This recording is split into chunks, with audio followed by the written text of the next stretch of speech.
Sara learns the secret about the law of attraction. Chapter 1.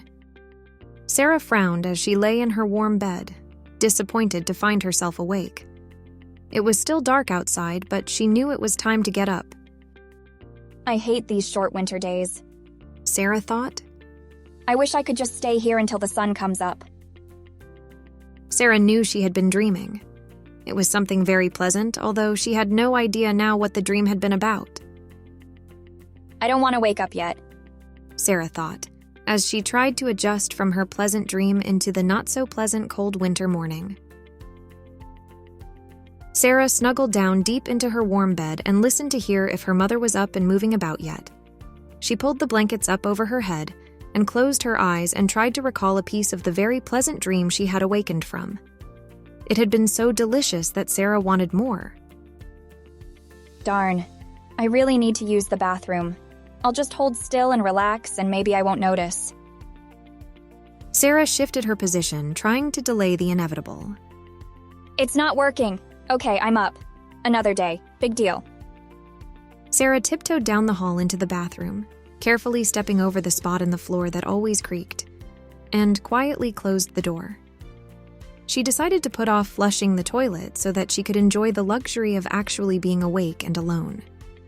Just 5 more minutes of peace and quiet, Sara thought. Sara, are you up? Come here and help me. Might as well flush the toilet. Sara muttered. Okay, I'll be right there. She called to her mother.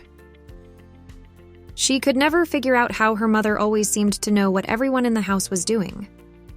She must have bugging devices hidden in every room, Sara bitterly decided. She knew that wasn't really true, but her negative mental rampage was well underway, and it seemed that there was no stopping it. I'm going to stop drinking anything before I go to bed. Better yet, from noon on, I won't drink anything. Then, when I wake up, I can just lie in bed and think, all to myself, and no one will know I'm awake. I wonder how old you are when you stop enjoying your own thoughts. I know that it happens, because no one else is ever quiet. They can't be listening to their own thoughts, because they're always talking or watching television, and when they get in the car, the first thing they do is turn the radio on. Nobody seems to like to be alone. They always want to be with someone else. They want to go to a meeting or to a movie or to a dance or to a ball game. I'd like to put a blanket of quiet over everything so I could, just for a little while, hear myself think. I wonder if it's possible to be awake and not be bombarded with other people's noise. I'm going to organize a club. People Against OPN. Member requirements include: you can like others, but you do not need to talk to them. You can like watching others, but you do not need to explain to anybody else what you saw. You have to like to be alone sometimes, to just think your own thoughts.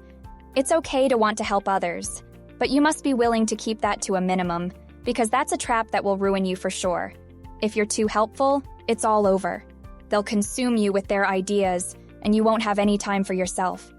You must be willing to lay low and watch others without them being aware of you. I wonder if anybody else would like to join my club. No, that would ruin it. My club is about not needing clubs. It's about my life being important enough, interesting enough, fun enough, that I don't need anybody else. Sara! Startled, Sara blinked as she came back into the awareness that she was standing in front of the bathroom sink, blankly staring into the mirror, with her toothbrush half-heartedly moving around in her mouth. Are you going to stay in there all day? Let's get moving. We have lots to do.